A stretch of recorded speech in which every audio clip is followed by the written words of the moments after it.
প্রিয় বন্ধুরা, ইহুদিরা কিভাবে রোজা রাখে, কেন তারা রোজা অবস্থায় চামড়ার জুতা পরে না এবং গোসল করে না?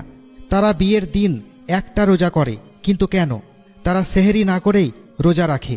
টানা ২৬ ঘন্টা কোনো খাবার নেই, এক ফোঁটা পানি নেই, এমনকি গোসল করা, সুগন্ধি মাখা বা চামড়ার জুতো পরাও সম্পূর্ণ নিষিদ্ধ।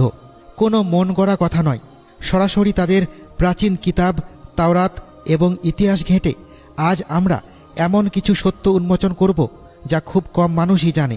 যেখানে মুসলমানরা রাতে সেহরি খেয়ে রোজা শুরু করে এবং সন্ধ্যায় ইফতারের আনন্দ উদযাপন করে, সেখানে ইহুদিদের রোজার শুরু আর শেষ হয় এক চরম যন্ত্রণাদায়ক অনুভূতির মধ্য দিয়ে। এবং সবচেয়ে গুরুত্বপূর্ণ, মুসলমানদের রোজার সাথে তাদের রোজার আসল মনস্তাত্ত্বিক পার্থক্যটা ঠিক কোথায়? চলুন সত্যের গভীরে প্রবেশ করি। আমাদের অনেকেরই ধারণা রোজা বা উপবাস মানে শুধু সূর্য ওঠা থেকে ডোবা পর্যন্ত না খেয়ে থাকা, কিন্তু ইহুদি ধর্মে রোজার সমীকরণটা সম্পূর্ণ ভিন্ন। বনি ইসরাইল হজরত ইয়াকুব আলাহ ইসলামের বংশধর, যাদের কাছে প্রেরিত হয়েছিলেন হজরত মুসা আলাহ ইসলাম। তাদের জীবনের প্রতিটি নিয়ম তাওরাত অনুযায়ী নির্ধারিত। সময়ের সাথে সাথে তাদের ইবাদতের নিয়মে অনেক পরিবর্তন এসেছে ঠিকই, কিন্তু একটি রোজা তারা আজও অক্ষরে অক্ষরে পালন করে, আর তা হল ইয়ম কিপ্পুর বা ক্ষমার দিন। এই ইয়ম কিপ্পুর বছরে মাত্র একবার আসে, কিন্তু এই একদিনের রোজা একজন মানুষের শারীরিক ও মানসিক শক্তির চরম পরীক্ষা নেয়। রোজা শুরু হয় সূর্য ডোবার পর এবং তা শেষ হয় পরের দিন রাতের অন্ধকার পুরোপুরি নেমে আসার পর, অর্থাৎ টানা ২৫ থেকে ২৬ ঘন্টার এক দীর্ঘ উপবাস। তবে চমকে যাওয়ার মতো বিষয় হলো, এই ২৫ ঘন্টায় শুধু খাওয়া দাওয়ায় বন্ধ থাকে না। ইহুদি ধর্মে এই দিনটিতে গোসল করা, শরীরে তেল বা ক্রিম লাগানো, সুগন্ধি ব্যবহার করা, এমনকি স্বামী স্ত্রীর শারীরিক সম্পর্ক কঠোরভাবে নিষিদ্ধ। এখানেই শেষ নয়, আরামের প্রতীক হিসেবে চামড়ার জুতা পরাও এই দিন মহাপাপ বলে গণ্য করা হয়। একটু চিন্তা করে দেখুন, ২৬ ঘন্টা চামড়ার জুতো ছাড়া, গোসল ছাড়া, এক ফোঁটা পানি ছাড়া স্রষ্টার সামনে নতজানু হয়ে থাকা। কিন্তু কেন এত কষ্ট? ইহুদিরা বিশ্বাস করে এই দিনটি হল স্রষ্টার সামনে নিজের অহংকার চূর্ণ করে সম্পূর্ণ অসহায় হয়ে নিজের গুনাহের জন্য ক্ষমা চাওয়ার দিন। ইয়ম কিপ্পুর ছাড়াও ইহুদি ইতিহাসে এমন কিছু রোজার অস্তিত্ব রয়েছে যা আপনাকে অবাক করবে। আপনি কি জানেন, তাওরাতে স্পষ্ট উল্লেখ আছে, যখন হজরত মুসা আলাইহিসসালাম তুর পাহাড়ে গিয়েছিলেন, তখন তিনি টানা ৪০ দিন রুটিও খাননি, পানিও পান করেননি। এই ঐতিহাসিক ঘটনাকে স্মরণ করে আজও কিছু কট্টর ইহুদি ৪০টা রোজা রাখাকে ইবাদতের এক বিশাল মাধ্যম মনে করে, যদিও এটি সবার উপর ফরজ নয়। কিন্তু সবচেয়ে অদ্ভুত নিয়মটি দেখা যায় তাদের বিয়ের দিনে। হ্যাঁ, ঠিকই শুনেছেন, ইহুদি সমাজের বর ও কনে তাদের বিয়ের দিন রোজা রাখে। তাদের বিশ্বাস, নতুন জীবন শুরু করার আগে এই রোজা তাদের আত্মাকে পবিত্র করবে এবং অতীতের সব গুনাহ মুছে ফেলবে। শুধু তাই নয়, দেশে মহামারী এলে তারা রোজা রাখে, কোনো মহামানব মারা গেলে রোজা রাখে, এমনকি ব্যাবিলনের বন্দিদশার সময় থেকে শুরু হওয়া এক নিয়মের কারণে। কিছু ইহুদি আজও প্রতি সোম এবং বৃহস্পতিবার রোজা রাখে, কারণ তাদের বিশ্বাস মুসা আলাইহিসসালাম বৃহস্পতিবার তুর পাহাড়ে গিয়েছিলেন এবং সোমবার ফিরে এসেছিলেন। এতক্ষণ আমরা দেখলাম ইহুদিরা কিভাবে রোজা রাখে। তাদের রোজায় আবেগ আছে, কষ্ট আছে, ইতিহাস আছে, কিন্তু এখানে একটি বিশাল মনস্তাত্ত্বিক দ্বন্দ্ব তৈরি হয়। যদি ইহুদিরাও রোজা রাখে, তবে ইসলামে এসে রোজার নিয়ম এত বদলে গেল কেন? মুসলমানদের রোজায় এমন কি ম্যাজিক বা বিজ্ঞান লুকিয়ে আছে যা ইহুদিদের রোজায় নেই?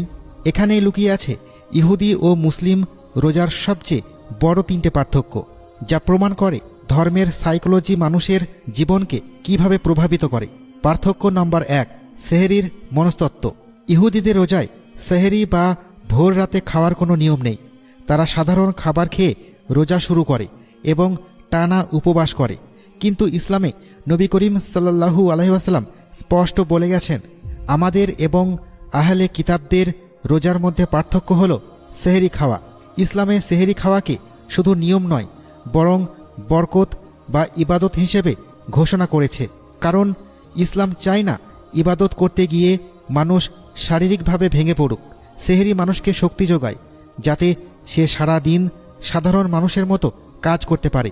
পার্থক্য নম্বর 2, জীবন থেকে পালানো বনাম জীবনের মাঝে থাকা। খেয়াল করুন, ইহুদিরা রোজার দিন গোসল করা, তেল মাখা বা চামড়ার জুতো পরা ছেড়ে দেয়, অর্থাৎ তারা ইবাদতের জন্য নিজেদেরকে জাগতিক জীবন থেকে সম্পূর্ণ বিচ্ছিন্ন করে ফেলে। কিন্তু ইসলামে রোজা রেখে একজন মানুষ অফিসে যায়, ব্যবসা করে, ঘাম ঝরায়, মানুষের সাথে মেশে। ইসলাম জীবন থেকে পালিয়ে জঙ্গলে গিয়ে ইবাদত করাকে সমর্থন করে না, বরং বাজারের কোলাহলের মাঝে দাঁড়িয়ে ক্ষুধার্ত পেটে নিজের রাগ, চোখ এবং জিহ্বাকে নিয়ন্ত্রণ করাই নামই হল ইসলামের রোজা। ইসলাম শেখায় সমাজ থেকে বিচ্ছিন্ন হওয়া নয়, বরং সমাজের মাঝে থেকে নিজেকে নিয়ন্ত্রণ করাই হলো আসল তাকওয়া। পার্থক্য নম্বর 3, শুধু অতীত বনাম ভবিষ্যৎ নির্মাণ। ইহুদিদের বেশিরভাগ রোজা এবং উৎসব অতীতের কোনো ঐতিহাসিক স্মৃতি বা দুঃখজনক ঘটনার সাথে যুক্ত, কিন্তু ইসলামের রোজা অতীতের শোক নয়, বরং এটি একটি কমপ্লিট ট্রেনিং সিস্টেম। রমজানের 30টি দিন চোখ, কান, মুখ এবং অন্তরের এমন ট্রেনিং দেওয়া হয় যা মানুষকে পরবর্তী 11 মাসের জন্য প্রস্তুত করে। আর এর শেষ হলো ঈদুল ফিতরের মতো একটি আনন্দঘন উৎসবের মাধ্যমে। অর্থাৎ ইসলামে ইবাদতের শেষ হয় আনন্দে, শোকে নয়। শুধু রোজা নয়, নামাজের ক্ষেত্রেও একই চিত্র। ইহুদিদের ইবাদতে কোনো নির্দিষ্ট রাকাত বা সব জায়গায় একই নিয়ম নেই। তাদের উপাসনা মূলত ব্যক্তিগত প্রার্থনা এবং দোলে দোলে তিলাওয়াতের উপর নির্ভরশীল। অন্যদিকে ইসলামের 5 ওয়াক্ত নামাজ এক নিখুঁত শৃঙ্খলা, যেখানে প্রতিদিন ধনী গরিব, রাজা প্রজা, সাদা কালো কাঁধে কাঁধ মিলিয়ে এক কাতারে দাঁড়ায়।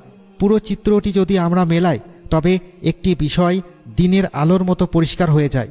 সময়ের পরিক্রমায় ইহুদি ধর্মের রোজা এবং ইবাদতগুলো বিক্ষিপ্ত হয়ে পড়েছে, কিন্তু ইসলামে রোজা, নামাজ, জাকাত এবং হজকে এমন এক নিখুঁত ও ভারসাম্যপূর্ণ কাঠামোতে বেঁধেছে যা কেবল একটি ধর্মীয় প্রথা নয়, বরং একটি পূর্ণাঙ্গ জীবন ব্যবস্থা। ক্ষুধার্ত থাকাই রোজার উদ্দেশ্য নয়, বরং সেই ক্ষুধার যন্ত্রণার মাধ্যমে অন্য মানুষের কষ্ট বুঝতে শেখা, ধৈর্য ধারণ করা এবং স্রষ্টার প্রতি কৃতজ্ঞ হওয়াই হলো রোজার মূল ম্যাজিক। আর এ কারণেই 1000 বছর পেরিয়ে গেলেও আজও পৃথিবীর প্রতিটি কোণায় কোটি কোটি মুসলমান একই মাসে, একই নিয়মে এবং একই সময়ে রোজা রেখে এক অদ্বিতীয় স্রষ্টার সামনে মাথা নত করে। আশা করি ইহুদি ও মুসলমানদের রোজার এই মূল মনস্তাত্ত্বিক পার্থক্যটি এখন আপনাদের কাছে স্পষ্ট। ভিডিওটি সম্পর্কে আপনার মতামত কি, কমেন্টে জানাতে ভুলবেন না।